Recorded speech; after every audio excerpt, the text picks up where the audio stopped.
The second question asked by Mr. Winter is, why do the Muslims have to cover their hair when praying in particular?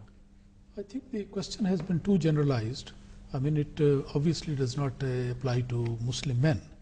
Muslim men are required to cover their faces, as was the noble example of the Holy Prophet ﷺ, as a mark of respect, as a mark of respect for the mosque and also for the prayer, to cover their heads. Yeah. So they use the turban, the cap, whatever, but not all of their hair. I mean, side hair are quite visible and there is no harm in it. But in case of ladies, of course, it is required that they should cover their head in such a way that the hair are not seen. That is because of, again, first of all, sanctity of the mosque, sanctity of the prayer, showing respect to the institution of salat, and also by way of not displaying any element of their beauty.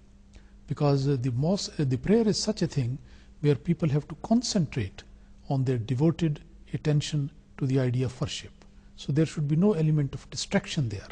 So that might be covering in that way, that everybody should be very humble, very modest and nicely dressed, so that everybody is able to fully concentrate on the real objective of their going to the mosque, that is offering the prayer.